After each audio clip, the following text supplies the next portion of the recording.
bénisse tous. Nous sommes dans la joie d'être dans la maison de notre Dieu. Nous ne venons pas ici perdre notre temps. Au contraire, la Bible nous dit rachetez le temps car les jours sont mauvais. Donc comprenez que chaque fois que vous venez ici, vous ne venez pas pour perdre le temps, mais vous venez investir votre temps. Vous donnez à Dieu le temps qu'il vous a donné, et lui en retour il vous bénit. Amen. Sans toutefois tarder, je vous prie de vous lever. Nous allons lire dans Luc 8, à partir du verset 40. À son retour, Jésus fut reçu par la foule, car tous l'attendaient. Et voici, il vint un homme nommé Jairus, qui était chef de la synagogue. Il se jeta à ses pieds et le supplia d'entrer dans sa maison, parce qu'il avait une fille unique d'environ 12 ans qui se mourait.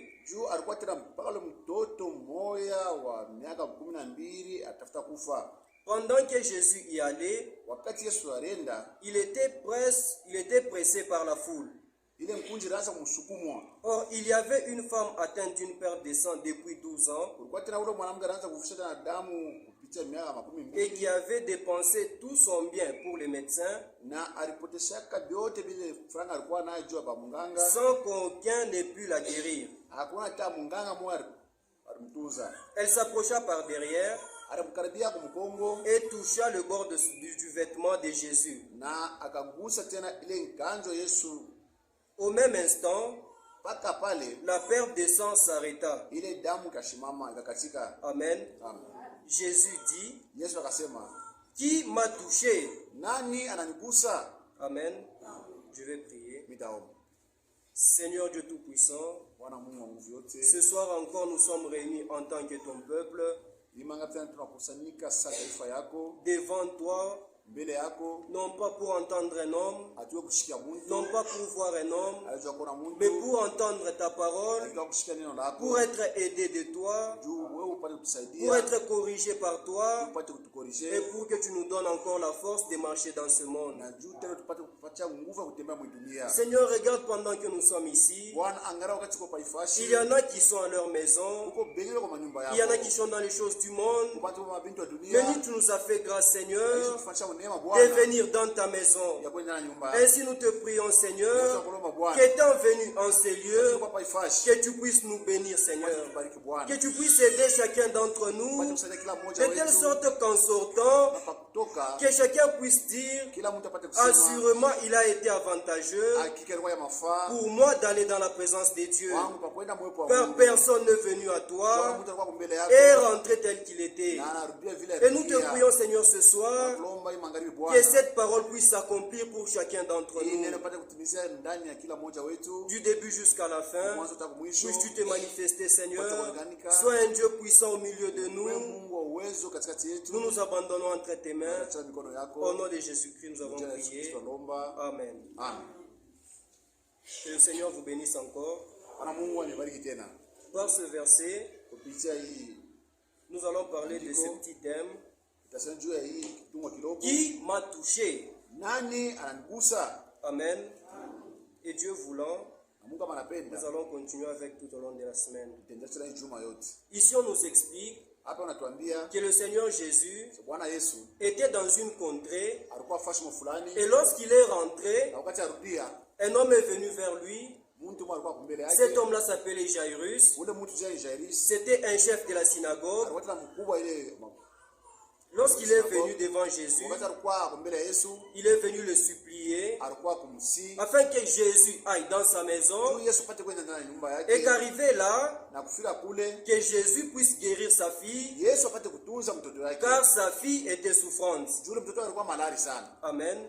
Et lorsque Jésus allait avec cet homme-là, il y a eu une autre femme, elle qui n'était même pas au programme, elle qui n'avait même pas appelé Jésus. Amen. Elle n'avait pas fait comme cet homme ici de la synagogue, qui était venu auprès de Jésus, qui s'est agenouillé et lui a fait une demande, que j'ai un malade à la maison, viens un peu à ma maison pour guérir ma fille qui est souffrante. Mais qu'est-ce qu'elle a fait? Elle n'a pas demandé la permission à Jésus. Elle s'est faufilée. Elle est venue par derrière. Et elle a touché le bord du vêtement de Jésus. Et l'Écriture nous dit, au même instant, la perte de sang s'arrêta.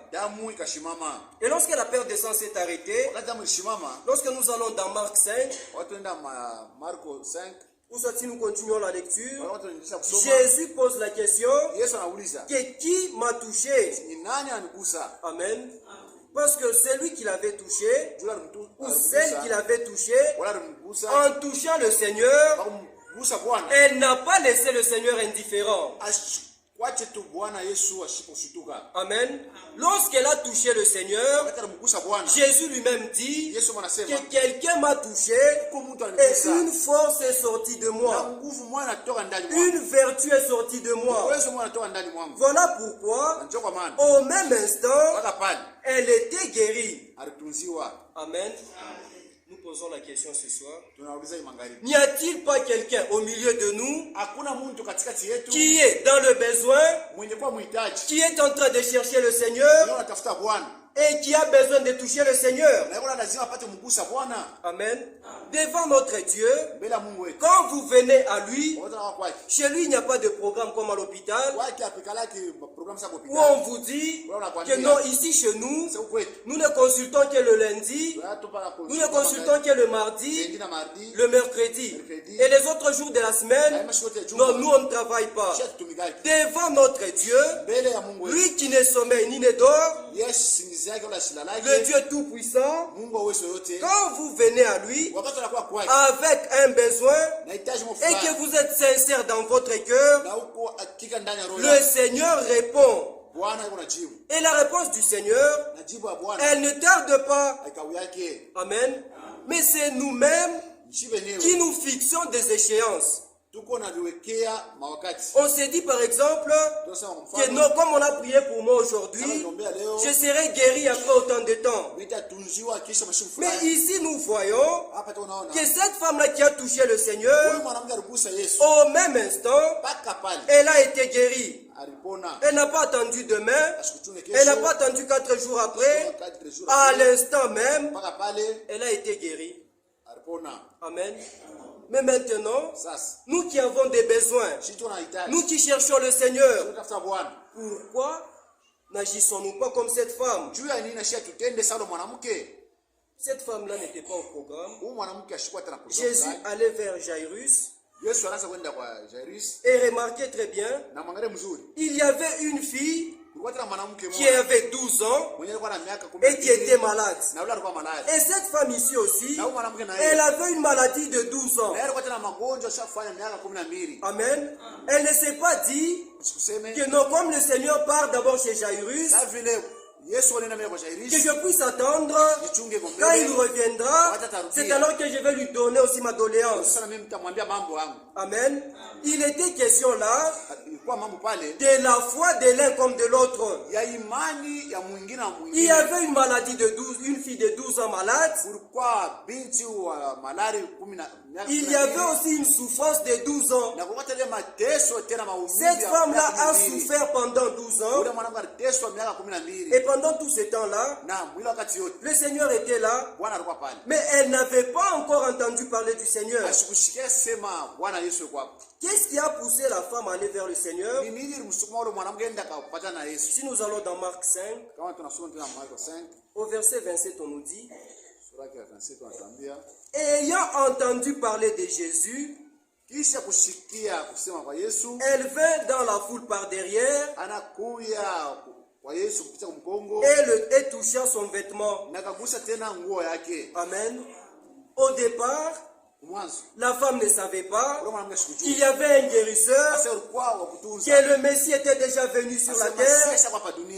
Mais lorsqu'elle a entendu parler du Messie, parce qu'Ésaïe avait dit que lorsqu'il viendra, les yeux des aveugles verront, les boiteux marcheront. Il est venu rendre libre les captifs. Et lorsque cette femme-là a entendu ce témoignage-là, qu'au milieu de nous, il y a un homme, son nom c'est Jésus, il guérit les malades, les aveugles voient, les boiteux marchent, il y a des miracles et des prodiges. Lorsqu'elle entendait ces choses-là entraient dans son cœur. Et elle comparait son problème avec les miracles que Jésus faisait. Elle entendait parler que non, tel aveugle a vu. Elle a regardé d'un coin l'aveugle et elle a regardé sa maladie. Qu'est-ce qui est difficile entre guérir un aveugle, lui qui est mort aveugle, et guérir ma maladie? Amen. C'est ce que cette femme-là a fait. Elle entendait parler des choses que Jésus faisait. Et cela a suscité en elle la foi. Amen. Comme l'Écriture nous dit dans Romains 10,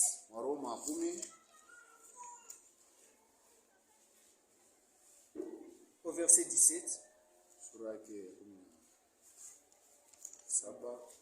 Ainsi la foi vient de ce qu'on entend. Et ce qu'on entend vient de la parole de Christ. Amen. Cette femme-là, ce qu'elle écoutait, c'était l'accomplissement d'Ésaïe 35. C'était l'accomplissement d'Ésaïe 42. Et lorsqu'elle voyait ces choses, cela suscitait en elle la foi. Si nous rentrons là-bas, dans Marc, elle s'est dit en elle-même que si je pouvais ne fût-ce que toucher le bord de son vêtement, je serais guéri. C'est ce qu'elle se disait en elle-même. Vu les miracles que je suis en train de voir, je n'ai pas besoin qu'il puisse venir chez moi. Je n'ai pas besoin qu'il puisse m'imposer les mains, mais que je puisse ne fût-ce que toucher le bord de son vêtement. Tout ce qu'elle entendait avait suscité en elle la foi. Et comme Jacques nous dit, que la foi s'accompagne avec les œuvres. Comme en elle il y avait la foi, elle a pris une décision que quoi qu'il y a la foule, quoi qu'il y a des gens devant moi, moi je vais aller et je vais saisir le Seigneur. Je vais toucher le bord de son vêtement et là je serai guéri. Et là dans Marc 5 au verset 29, au même instant, la perte de sang s'arrêta et elle sentit dans son corps qu'elle était guérie de son mal. Jésus connut aussitôt en lui-même qu'une force était sortie de lui et se retournant au milieu de la foule et dit, qui a touché mes vêtements? Amen. Ceux qui peuvent toucher le Seigneur, ce sont ceux qui s'approchent de Dieu dans la plénitude de la foi. Il n'y a que la foi qui peut toucher le Seigneur Jésus. Amen. Parce que le Seigneur a dit à la femme que c'est ta foi qui t'a sauvé. Ce qui a fait que la vertu puisse sortir de moi, c'est la foi qui est en toi. Et si quiconque a la foi, quiconque met la foi dans le Seigneur Jésus, tout ce qu'il va demander, le Seigneur va le lui accorder. Pourquoi cela? Parce que vous avez la foi. Sans la foi, il est impossible d'être agréable à Dieu. Mais l'Écriture nous dit aussi qu'il faut que ceux qui s'approchent de Dieu Croyez premièrement que Dieu existe. Vous croyez que Dieu existe? Vous faites bien. Mais Jésus, que la parole continue à nous dire que lorsque vous avez cru que Dieu existe, qu'il y a un Dieu quelque part qui écoute vos prières et qui peut répondre à vos prières, croyez aussi qu'il est le rémunérateur de ceux qui le cherchent. Amen. Cette femme a cherché le Seigneur. Elle l'a cherché et le Seigneur s'est laissé trouver. C'est ce que l'Écriture nous dit dans Acte 17.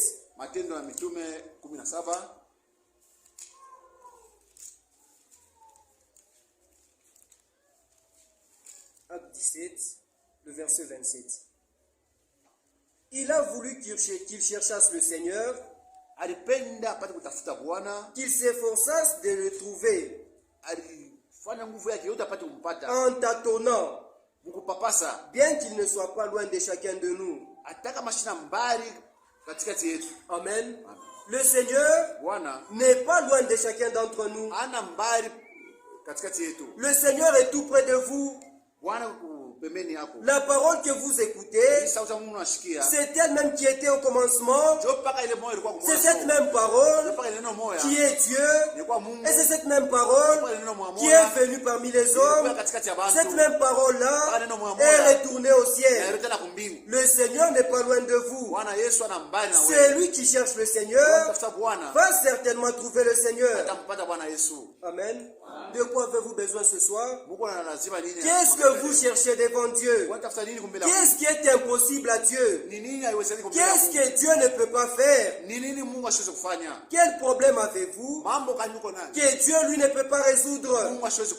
Et où est-ce que Dieu lui est venu et nous a dit que non, moi je résous seulement tel cas et tel autre cas je ne peux pas? Amen. Qui m'a touché? Et lorsque cette femme-là a écouté ces choses, ces paroles ont suscité en elle la foi. Tout comme chaque jour ici, vous écoutez des témoignages que Dieu a guéri telle sœur, que Dieu a donné du travail à tel frère, que Dieu a fait ceci pour tel frère. Et toutes ces choses-là que nous écoutons, nous ne les écoutons pas en vain. Car le psaume 9 nous dit que publier les hauts faits de l'Éternel. Et lorsque nous publions les hauts faits de l'Éternel, cela doit produire la foi dans les enfants de Dieu. Et c'est lui qui a la foi dans les paroles de Dieu. La foi ne va pas vous laisser inactif. Au contraire, la foi va vous pousser à produire des œuvres. Comme cette femme, elle a pris une décision. Et après avoir pris la décision, elle s'est avancée et elle a touché le Seigneur. Et remarquez, le Seigneur a posé la question que qui a touché mon vêtement? Mais quand Pierre est en train de répondre, il dit comment dis-tu que quelqu'un m'a touché? Amen. Pierre ne dit pas que comment toi tu es en train de dire que quelqu'un a touché mon vêtement. Mais toi tu es en train de dire que quelqu'un t'a touché directement. Amen. Je ne sais pas si vous comprenez cela. Le vêtement qu'avait déjà mis le Seigneur, comme cela appartenait à Christ, c'était devenu une partie de lui. Et il suffisait de toucher seulement les vêtements du Seigneur pour recevoir ce qu'elle avait besoin. Et nous croyons aussi que ce soir, nous croyons aussi qu'au milieu de nous, nous avons un Dieu puissant. Nous croyons que cette église ici est l'église de Dieu. Que cette église ici appartient à Dieu. Et étant venu dans la maison de Dieu, cette maison-là qui appartient à Dieu, de la même manière que cette femme-là avait touché le vêtement qui était à Christ, lorsque vous venez dans la maison de Dieu, dans la plénitude de la foi, sans douter dans votre cœur, vous voyez que ce que vous avez demandé, le Seigneur va vous l'accorder. Amen. Cela est simple, mes frères. Mais aujourd'hui, on se demande pourquoi au milieu de nous, on ne voit pas ces choses-là. Pourquoi au milieu de nous, on ne voit pas les miracles?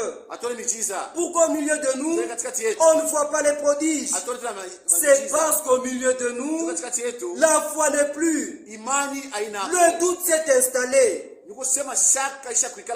pensons que Dieu agit en fonction de nous. Dieu n'agit pas en fonction de nous. Dieu est en train d'agir conformément à sa parole. Ce n'est pas à cause de moi que Dieu agit sa parole, que Dieu confirme sa parole. Ce n'est pas à cause de vous que Dieu est en train d'accomplir sa parole. Mais c'est à cause de lui-même. C'est à cause de son nom. Dieu veille sur sa parole pour l'accomplir. Et Christ est le même hier, aujourd'hui et éternellement. Cela ne dépend pas de vous. Ce qui vous regarde vous, c'est de croire seulement au Seigneur, et alors là vous verrez la gloire de Dieu. Amen. Ce que le Seigneur fait, c'est quoi? Lorsque vous êtes dans un besoin, lorsqu'il vous a promis quelque chose, et que vous croyez en cette chose-là, le Seigneur prépare même un chemin. Le Seigneur vous conduit pour que vous arriviez à l'objectif, pour que vous arriviez à obtenir ce que vous croyez. Regardez dans Luc 2. Là, on nous raconte l'histoire de Siméon. Il avait reçu la révélation de la part de Dieu que lui ne mourrait pas, mais il va voir le salut de ses propres yeux. Et qu'est-ce que Dieu a fait? Lorsque les parents de Jésus ont pris le bébé Jésus pour aller avec lui vers le temple, Dieu a réveillé aussi Siméon. Dieu a poussé Siméon à aller aussi vers le temple. Et lorsque Siméon est arrivé devant le temple, où il est arrivé dans le temple, automatiquement il a vu le salut de Dieu. Amen. Lorsque vous croyez en quelque chose, Dieu prépare un chemin afin que vous voyez l'accomplissement de la chose.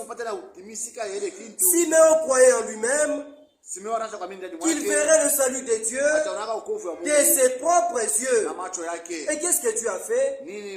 Dieu l'a conduit jusqu'à ce qu'il arrive à voir ce qu'il avait cru. Et nous aussi, frères et sœurs, lorsque nous croyons en quelque chose, lorsque nous espérons en quelque chose, qu'est-ce que le Seigneur fait? Il nous conduit, il nous guide jusqu'à ce que nous aurons obtenu ce que nous avons cru. Amen. Si le Seigneur ne fait pas ainsi, alors là sa parole n'est pas vraie. Si le Seigneur ne fait pas ainsi, alors même pour cette femme-là, la perte de sang, il n'aurait pas agi. Si le Seigneur n'est pas fidèle à sa parole, même pour les gens qu'il a déjà agi dans le passé, il devra retourner et recommencer encore son œuvre. Mais comme Dieu est fidèle à lui-même, comme Dieu est fidèle à sa parole, et qu'il ne peut pas se repentir, quiconque croit en lui verra la gloire de Dieu. Pourquoi cela? Parce que le Seigneur est le même hier, aujourd'hui et éternellement. Amen. Regardez pour Siméon, la profondeur qui était en lui, c'était la même profondeur qui l'a poussé à obtenir ce qu'il croyait. Lorsque nous écoutons la parole de Dieu, nous ne l'écoutons pas pour quelqu'un d'autre. Lorsque nous écoutons la parole de Dieu, nous ne la mettons pas en pratique pour quelqu'un d'autre. Au contraire, quand nous écoutons la parole de Dieu, c'est pour nous-mêmes que nous l'écoutons. C'est pour qu'elle ait des effets en nous-mêmes. La parole que Siméon avait crue, elle était dans son cœur. Et cela a créé une profondeur en lui. Et lorsque c'est en quoi il avait déjà cru était proche d'arriver, le Seigneur l'a conduit pour aller jusqu'à la chose à laquelle il espérait. Amen. De quoi avez-vous besoin? Qu'est-ce que le Seigneur ne peut pas? Qu'est-ce que le Seigneur vous a dit qu'il ne saura pas faire? Parce que la profondeur appelle la profondeur. C'est ce que vous croyez, c'est ce que vous allez expérimenter. Qu'est-ce que vous voulez expérimenter? Vous voulez que Dieu fasse pour vous quoi? Amen. Écoutez ce que Paul nous dit dans 1 Corinthiens 2, le verset 9 et 10. 1 Corinthiens 2, à partir du verset 9. Mais comme il est écrit, ce sont les choses que l'œil n'a point vues, que l'oreille n'a point entendues, et qui ne sont point montées au cœur de l'homme, des choses que Dieu a préparées pour ceux qui l'aiment. Et au verset 10, Dieu nous les a révélés par l'Esprit. Car l'Esprit sonde tout, même les profondeurs de Dieu. Amen. Ici, les profondeurs de Dieu, c'est tout ce que Dieu possède. Tout ce que Dieu a. La bonté de Dieu. Amen. La miséricorde de Dieu. Toutes ces choses-là sont si profondes qu'on ne peut pas les comprendre avec l'intelligence humaine. Et il faut l'Esprit de Dieu pour comprendre toutes ces choses-là. Avec l'intelligence humaine, vous ne pouvez pas comprendre comment Dieu peut être riche en bonté, comment Dieu peut être riche en miséricorde, comment Dieu peut pardonner un meurtrier, comment Dieu peut pardonner un adultère. Toutes ces profondeurs-là, nous ne pouvons les comprendre que par l'Esprit de Dieu. Mais nous devons aussi faire attention. Il y a les profondeurs de Dieu. Il y a aussi les profondeurs de Satan. Les profondeurs de Dieu vont nous pousser à ce que nous puissions obtenir les choses qui viennent de Dieu. Mais les profondeurs de Satan vont nous pousser à aller loin de la promesse de Dieu. Amen. C'est ce que l'Écriture nous dit. C'est dans l'Apocalypse. Lorsque l'Esprit parle à l'âge de Thyatire, c'est là qu'on fait mention des profondeurs de Satan. Apocalypse 2, le verset 24. À vous tous les autres de Thyatire, qui ne reçoivent pas cette doctrine et qui n'ont pas connu les profondeurs de Satan, comme il les appelle, je vous dis, je ne mets pas sur vous d'autres fardeaux, seulement ce que vous avez, retenez-les jusqu'à ce que je vienne. Amen. Ici, les profondeurs de Satan, ce sont les fausses doctrines que le diable amène. Tout ce qui est contraire à la parole de Dieu, tout ce qui est mensonge, est une profondeur de Satan. Et les profondeurs de Satan, qui sont contraires à la parole de Dieu, ne vont jamais vous conduire à toucher Dieu. Regardez dans le jardin d'Éden, le diable est venu avec un mensonge. Et qu'est-ce qu'a fait ce mensonge-là? Le mensonge a écarté le peuple de Dieu. Le mensonge a écarté les enfants de Dieu de la présence de Dieu. Ne doutez pas dans votre cœur. N'écoutez pas ce qui est contraire à la parole de Dieu. Ce qui a fait que cette femme puisse toucher le Seigneur et qu'elle puisse obtenir ce qu'elle avait besoin, c'était la foi qui était en elle. La foi qui vient de la parole de Dieu. Mais lorsque vous ne croyez pas à la parole de Dieu, comment allez-vous obtenir quelque chose de Dieu? Amen. Dans Luc 8, le verset 43. C'est pourquoi vous ne comprenez pas mon langage. Pourquoi ne comprenez-vous pas mon langage? Parce que vous ne pouvez pas écouter ma parole. Vous avez pour père le diable. Et vous voulez accomplir les désirs de votre père. Il a été meurtrier dès le commencement. Et il ne se tient pas dans la vérité. Parce qu'il n'y a pas de vérité en lui. Lorsqu'il profère le mensonge, il parle de son propre fond. Car il est menteur et le père du mensonge. Amen. Le diable, lorsqu'il vous parle, c'est de son propre fond. Un mensonge qui vient de lui, qui vient du fin fond de lui, et il prend cela, il vous donne. Pourquoi est-ce qu'il vous donne cela? Pour que vous puissiez douter de la parole de Dieu. Et lorsque vous avez douté de la parole de Dieu, c'en est fini pour vous. Vous êtes vaincu. Le diable vient dans le raisonnement. Regardez cette femme. Si le diable lui avait dit que non, il y a beaucoup de monde, non, les gens vont se moquer de toi, oh, il y a ceci et cela. Si elle avait écouté ses raisonnements, amen. Si elle avait écouté ses raisonnements, elle n'aurait pas obtenu ce qu'elle cherchait. Comme vous aussi, vous avez un besoin dans votre cœur, vous n'allez pas l'obtenir si vous écoutez les raisonnements que vous offre le diable. Amen. Ces raisonnements-là, vous pouvez penser que ce sont des bons raisonnements, mais en réalité derrière, il y a un venin. Derrière ces raisonnements-là, il y a quelque chose de faux. Regardez ce que le diable avait dit à Ève.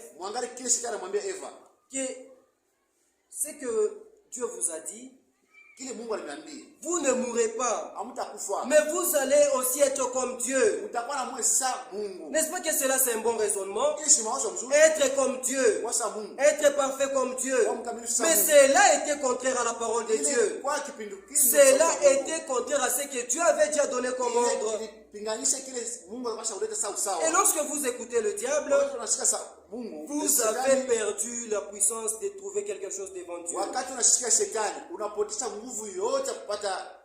Mais lorsque nous écoutons les paroles de Dieu et que nous les mettons en pratique et que nous les repassons dans nos cœurs, alors là nous verrons ces paroles-là s'accomplir. Amen. 1 Jean, le chapitre 2, le verset 24.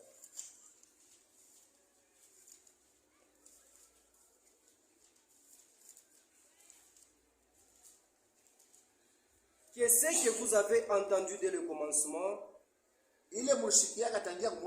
demeure en vous. Si ce que vous avez entendu dès le commencement demeure en vous, vous demeurez aussi dans le Fils et dans le Père. Amen.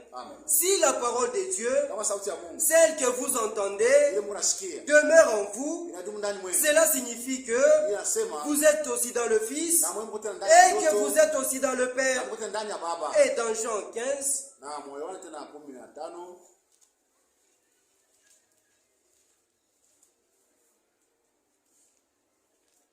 Jean 15, le verset 7.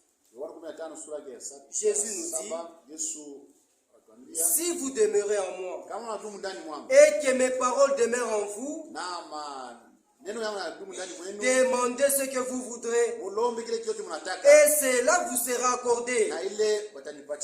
Amen. Jésus nous dit, la condition pour obtenir quelque chose de lui, c'est que nous puissions demeurer premièrement en lui. Lorsque nous demeurons dans sa parole, lorsque nous demeurons en lui, alors là, nous avons l'autorisation de demander. Non pas demander comme nous le voulons. Non pas demander juste pour demander. Mais lorsque nous voulons demander quelque chose à Dieu, que nous puissions d'abord demeurer dans le Seigneur. Demeurer dans l'obéissance à la parole de Dieu. C'est alors que nous avons l'autorisation de demander quelque chose à Dieu selon le besoin que nous avons. Vous n'êtes pas obéissant à la parole de Dieu.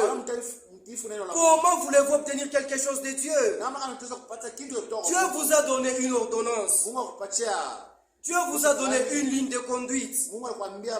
Mais vous n'êtes pas obéissant à cela. Comment est-ce que Dieu va vous exaucer lorsque vous êtes en train de lui demander quelque chose? La condition pour obtenir quelque chose de Dieu, c'est que nous puissions d'abord demeurer en lui. Que ses paroles puissent demeurer en nous. Amen. Lorsque ces paroles sont en nous, alors l'Esprit vient arroser cette parole là, et comme la parole demeure en nous, alors cette parole là va produire des fruits. Et ces fruits là seront manifestes. Ce ne sont pas des fruits qui vont se cacher. Amen. Si vous demeurez en moi et que mes paroles demeurent en vous, alors demandez et cela vous sera accordé. Amen. On ne vous demande pas de douter, mes frères. On ne vous demande pas de douter, mes sœurs. Notre Dieu est puissant. C'est vous-même qui êtes en train de le réduire. Mais pendant que toi tu le réduis, il y a quelqu'un à côté de toi qui le prend dans toute sa grandeur et qui est en train de l'expérimenter. Aujourd'hui, nous voulons expérimenter Dieu. Nous voulons voir Dieu agir. Mais comment est-ce que nous considérons la parole de Dieu? Comment est-ce que nous considérons ce Dieu-là qui doit agir? Amen. Vous demeurez dans sa parole. Et lui aussi, il agit en retour. Amen. Nous avons aussi entendu, comme cette femme-là, la perte des sangs, elle avait entendu les miracles que Jésus faisait. Nous aussi, nous avons entendu qu'au-delà des miracles que Christ faisait, Jésus est mort à la croix. Amen. Et lorsqu'il est mort à la croix, il est mort pour nos péchés. Il est mort aussi pour la guérison de nos corps. Nous aussi nous avons entendu cela. Que lorsque Christ est mort, il a emporté nos péchés. Que lorsqu'il était frappé, lorsqu'il était blessé, c'est pour que nous, lorsque nous tombions malades, que nous puissions être guéris. Amen. Nous avons entendu aussi cela. Et lorsque la femme avait entendu cela, elle avait agi. Mais maintenant, pourquoi vous qui avez entendu que Christ est mort à la croix, que Christ a été frappé pour vos péchés, pourquoi continuez-vous encore à rester sous l'esclavage du péché? Pourquoi ne voulez-vous pas toucher Jésus et obtenir le pardon de vos péchés et obtenir la rémission de vos péchés? Vous qui avez entendu que Christ est mort à la croix, qu'il a été frappé pour vos maladies, pourquoi ne le touchez-vous pas pour obtenir la guérison de votre corps? Amen. Tout cela vous appartient. Tout ce que Dieu était, il a déversé en Jésus-Christ. Et tout ce que Christ est, il a déversé dans son église. Et son église, ce n'est pas ce bâtiment. Son église, c'est vous qui êtes devant. Et ce que Dieu était, il l'a déversé en vous. Maintenant, pourquoi on ne voit pas ces mêmes effets que ceux qui avaient cru en lui auparavant? Amen. Jésus est mort au calvaire. Il a pris vos péchés. Il a été frappé pour vos blessures, pour vos maladies. Et non seulement cela, mais après qu'il est marché sur la terre, après qu'il est mort à la croix, il est ressuscité. Amen. Et lorsqu'il est ressuscité, il n'est pas resté sur la terre. Au contraire, il est allé au ciel. Amen. Et lorsque Christ est allé au ciel, Écoutez dans Jean 20, le verset 17. Jésus lui dit, ne me touche pas, car je ne suis pas encore monté vers mon Père. Mais va trouver mes frères et dis-leur que je monte vers mon Père et votre Père, vers mon Dieu et votre Dieu. Amen. Lorsque Christ est monté au ciel, Christ est monté chez nous. Il est monté chez notre Père. Et qu'est-ce qu'il est monté faire là-bas? Il est parti intercéder pour nous. Comme l'Écriture nous dit dans Romains 8, le verset 34. Qui condamnera? Qui les condamnera? Commençons au verset 33. Qui accusera les élus de Dieu? C'est Dieu qui justifie. Lorsque Christ est mort à la croix, il nous a justifiés. Et au verset 34, qui les condamnera? Christ est mort. Bien plus, il est ressuscité. Et il est à la droite de Dieu. Et il intercède pour nous. Amen. Christ est mort, Christ a été enterré, mais il est ressuscité, il est monté au ciel. Et qu'est-ce qu'il fait au ciel? Il intercède pour nous. Il est monté à la droite de Dieu. Et l'Écriture nous dit dans le psaume 118 que la droite de Dieu, c'est la puissance de Dieu. Donc Christ est monté dans sa puissance là au ciel. Amen. Regardez dans Isaïe 9. Lorsqu'on nous donne la promesse que le Fils viendra, un enfant nous est né, un fils nous est donné. Comment est-ce qu'on l'appellera? Dieu puissant. Amen. On n'a pas dit Dieu tout puissant. Mais lorsque Christ est monté, il est retourné au Père dans sa fonction de Dieu, en tant que le Dieu tout puissant. Car c'est de cette façon-là qu'il s'était révélé à Abraham. Dans Genèse 17. Il dit à Abraham que je suis le Dieu Tout-Puissant. Mais lorsqu'il est venu sur la terre, il s'est humilié. Il n'était pas dans toute sa puissance. Il était le Dieu puissant. Mais regardez ce que le Dieu puissant a fait. Il guérissait les malades. Il ressuscitait les morts. Les aveugles voyaient. Les boiteux marchaient. Mais maintenant, aujourd'hui, Christ est monté au ciel. Il est retourné dans sa fonction de Père, dans sa toute puissance. Et lorsqu'il est monté là-bas, il est en train d'intercéder pour vous. C'est pour vous qu'il est en train d'intercéder. Et dans Jean 16, il a dit, il est préférable que je m'en aille.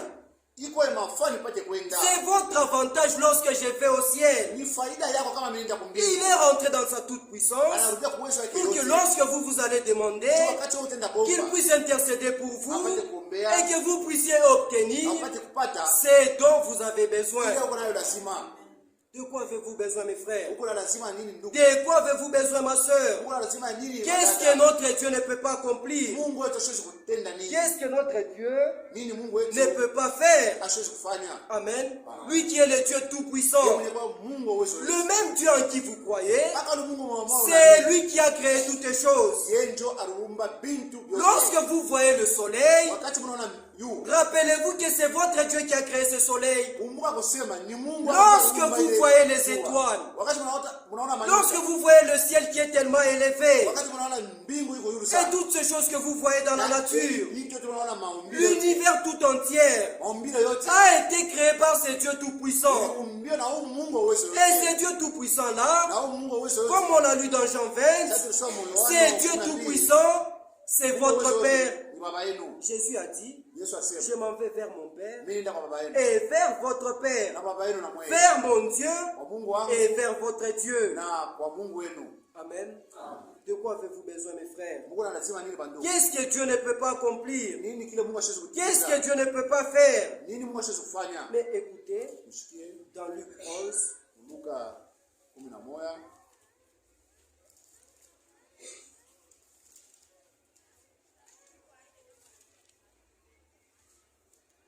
À partir du verset 9. Et moi je vous dis, demandez et l'on vous donnera. Cherchez et vous trouverez. Frappez et l'on vous ouvrira. Car quiconque demande reçoit. Celui qui cherche trouve. Et l'on ouvre à celui qui frappe. Amen. C'est une loi simple, mes frères et sœurs. Action et réaction. Dieu, toi tu frappes, Dieu t'ouvre. Toi tu demandes, Dieu te donne. Toi tu cherches et Dieu lui te fait trouver. Amen. C'est cela la loi de Dieu. La femme à la paire des sangs, elle est venue devant Dieu. Elle est venue devant le Seigneur. N'a-t-elle pas frappé? N'a-t-elle pas cherché? Est-ce qu'elle n'a pas trouvé? Mais maintenant, pourquoi vous ne trouvez pas ce dont vous avez besoin? Amen. Et au verset 11, quel est parmi vous le Père qui donnera une pierre à son fils s'il lui demande du pain? Ou s'il lui demande un poisson, lui donnera-t-il un serpent au lieu d'un poisson? Ou s'il demande un œuf, lui donnera-t-il un scorpion? Écoutez maintenant au verset 13. Si donc méchant comme vous l'êtes, vous savez donner de bonnes choses à vos enfants, à combien plus forte raison le Père Céleste donnera-t-il le Saint-Esprit à ceux qui le lui demandent? Amen. Vous avez besoin de quelque chose, le Seigneur donne. Mais le Seigneur nous dit encore ici que lorsque vous donnez de bonnes choses à vos enfants, Dieu aussi donne de bonnes choses. C'est ce que Matthieu nous dit. Mais ici, Luc qui avait une meilleure compréhension, il dit Dieu donne le Saint-Esprit à celui qui le lui demande. Maintenant, pourquoi ne demandez-vous pas? Ou bien combien de temps avez-vous demandé? À quelle porte avez-vous frappé pour qu'on ne puisse pas vous ouvrir? C'est quel Jésus que vous avez cherché? Oui, pour que vous ne puissiez pas le toucher. Il est tout près de vous. La parole est tout près de vous. Amen. De quoi avez-vous besoin, mes frères? Vous avez besoin de la guérison. Vous serez guéri aujourd'hui, mais demain vous allez encore tomber malade. Mais lorsque votre âme est sauvée, lorsque le Seigneur scelle votre âme, c'est pour toute l'éternité. Amen. Vous n'allez jamais tomber malade pour l'éternité. Parce qu'après le temps, nous allons retourner dans l'éternité. Et là, dans l'éternité, comme Dieu a mis en vous sa vie et qu'il vous a scellé de son esprit, vous serez aussi éternel comme lui. Amen. Dieu est au ciel. Jésus est au ciel. Il intercède pour vous. De quoi avez-vous besoin? Amen. Écoutez ce que l'Écriture nous dit dans l'Hébreu. Hébreu 2.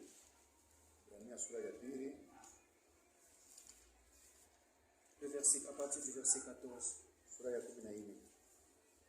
Ainsi donc, puisque les enfants participent au sang et à la chair, il y a également participé lui-même, afin que par la mort, il anéantit celui qui a la puissance de la mort, c'est-à-dire le diable, et qu'il délivra tous ceux qui, par la crainte de la mort, étaient toute leur vie retenus dans la servitude.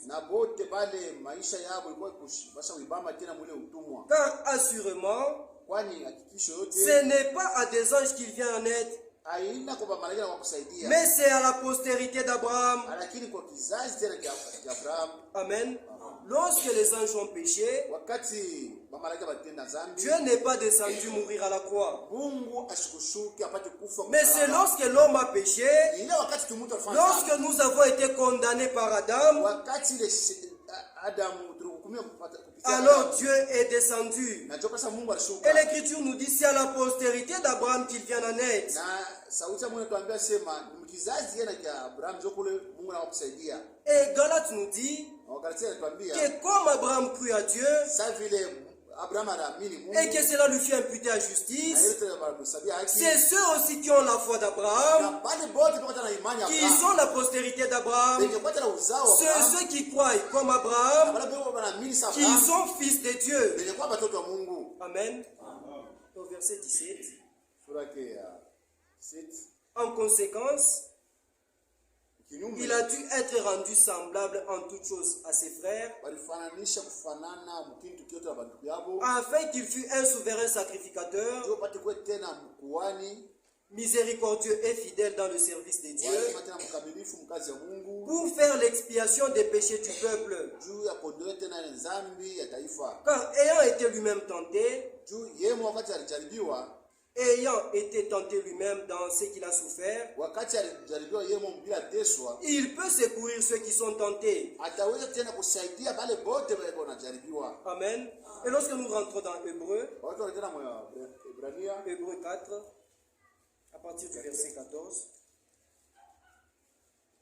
Ainsi, puisque nous avons un souverain, un grand sacrificateur, hivi tena wakati tena tuko tena na ule un grand souverain sacrificateur, mkuani mkubwa qui a traversé les cieux, ule atambuka mbingu, Jésus le Fils de Dieu, Yesu mtoto wa Mungu, demeurons fermes dans la foi que nous professons. tudumu mwili imani tuko nakiri. Amen. Car nous n'avons pas un souverain sacrificateur Juu atona tena mkuani qui ne puisse pas compatir à nos faiblesses. ule sio tena kushiriki tena kuile madhaifu yetu. Au contraire, il a été tenté comme nous en toutes choses, Mkinyume na ite alijaribiwa tena mubintu vyote sans commettre des péchés. bila yeye kufanya Et au dhambi. verset 16, Msura ya approchons-nous donc tukaribia basi avec assurance du trône de la na grâce, hakikisho yote kile kiti ya neema, afin d'obtenir ndio miséricorde kupata tena rehema, et de trouver ndio grâce kupata tena rehema, pour être secouru dans nos besoins. ndio kupata tena neema juu tena mwile mahitaji yetu. Comme Jésus-Christ Sasa vile Yesu Kristo fait le travail des souverains sacrificateurs, kazi ya mkuani mkubwa, Amen, et qu'il a participé à la chair comme nous, na alishiriki tena mwili et sasa, qu'il comprend nos faiblesses, na yeye anashiriki tena ile mauzefu il yetu, sait de quoi nous sommes formés. anajua yenye Ici l'Écriture nous dit, kwa njoo anatuambia approchons-nous avec assurance, tukaribia na hakikisho yote, demeurons fermes dans la foi, tukangamane tena mwimani, approchons-nous du trône de la grâce, tukaribia tena kwa ile kiti cha afin neema, d'obtenir ndio miséricorde kupata tena rehema, et d'être secourus dans nos besoins. na tena Mungu apate kutusaidia mwile mahitaji yetu. Faisons attention à l'incrédulité. Kebe ange kutokuamini. Car écoutez au verset 2 toujours Hébreu 4. Car cette bonne nouvelle Kwani ile habari njema nous a été annoncée aussi bien qu'à eux. walikutangazia tena kupitia tena Donc kwao. toutes ces choses que nous écoutons Hii ici, binti yote unasikia que Dieu est puissant, Mungu ni uwezo. que Dieu agit, Mungu que anatenda. lorsque nous cherchons quelque chose, Tunatafuta kitu nous allons trouver cela devant Dieu. kupata mbele ya Mungu. Les gens d'autrefois avaient aussi entendu Watu cela. kwanza nao walishika hivi bintu. Amen. Car cette bonne nouvelle Hii habari njema nous a été annoncée watangazia hiyo aussi bien qu'à eux. na kwabo. Mais la parole Lakini neno qui leur fut annoncée ile wale watangazia ne leur servit de rien, haikuwasaidie kukinga. parce qu'elle ne trouva pas de foi Juu ile neno haipati chez ceux qui l'entendirent. Kwa wale wote wanaanza kushika ile neno. Amen. Vous voulez que Dieu puisse agir? Unapenda Mungu apate Vous voulez kutenda. voir Dieu agir dans votre vie? Unapenda ona Mungu atende ndani Ce yako. sont des bons sentiments. Ni maneno Vous avez nzuri. entendu ce que Jésus avait fait. Unasikia vile Yesu alifanya. Vous avez entendu ce que notre Dieu est capable de Unasikia faire. vile Mungu yote una uwezo wa kufanya. Cela est bien. Ile yote ni mzuri. Mais les gens d'avant, Lakini baada ya ils avaient aussi entendu cela. Et ils s'étaient même réjouis. Comme vous aussi vous vous réjouissez. Que nous avons un Dieu puissant. Un Dieu qui agit. Un Dieu fidèle à sa parole. Lorsque vous faites tout cela, c'est c'est bien. Mais on nous dit ici que nous puissions prendre garde. Cette bonne nouvelle, que notre Dieu est puissant, il l'avait aussi entendu. Mais cela ne les avait servi de rien. Amen. Pourquoi ça ne les avait pas servi? Parce que l'accomplissement n'avait pas eu lieu dans leur vie. Cette femme-là, la père des sons, elle avait entendu. Elle a eu la foi. Elle a appliqué ces choses à sa propre vie. Elle a appliqué ces choses à sa propre vie. Et elle est partie, elle a agi. Elle a touché Jésus et elle a vu l'accomplissement de cela. Mais si nous ne croyons pas, c'est en vain que nous avons entendu ces choses. Si nous ne les expérimentons pas, car la foi sans les œuvres est morte, nous n'avons même pas de foi. Amen. La question ce soir, qui veut toucher le Seigneur? Qui aussi ce soir, le Seigneur peut dire de lui que qui m'a touché? Ce n'est pas n'importe qui peut toucher le Seigneur. C'est une main de foi. Et une foi ferme. Lorsque vous avez la foi ferme, comme cette femme-là, vous allez arracher ce dont vous avez besoin. Le royaume des cieux appartient aux violents. Ce dont vous avez besoin est auprès de Dieu. Mais il faut aller saisir cela. Il vous faut du courage. Il vous faut de la persévérance. Cette femme-là n'a pas attendu que le Seigneur soit près de lui. Mais elle-même, elle a résolu en elle d'aller vers le Seigneur. Le royaume des cieux appartient aux violents. Amen. Nous avons besoin des choses, mais nous ne sommes pas violents. Et nous sommes en train même de nous plaindre. Cette femme ici, elle ne s'était pas plainte de sa maladie. Au contraire, quand elle a appris qu'il y avait une solution, elle a pris du courage. Amen. Maintenant, vous, pourquoi dans cette même situation, vous êtes en train de vous lamenter au lieu de prendre une décision, que vous puissiez dire qu'aujourd'hui, c'en est fini. C'en est fini de cette maladie qui m'a tourmenté. C'en est fini de ce péché qui m'a tourmenté. C'en est fini de ce problème-là qui m'a tant tourmenté. Le Seigneur ne tarde pas dans l'accomplissement de ses promesses. Amen. Que chacun d'entre nous puisse retourner à Dieu dans la plénitude de la foi. Amen. Il n'y a que la foi qui peut toucher Dieu. Amen. Une dernière écriture. Dans Romains 8.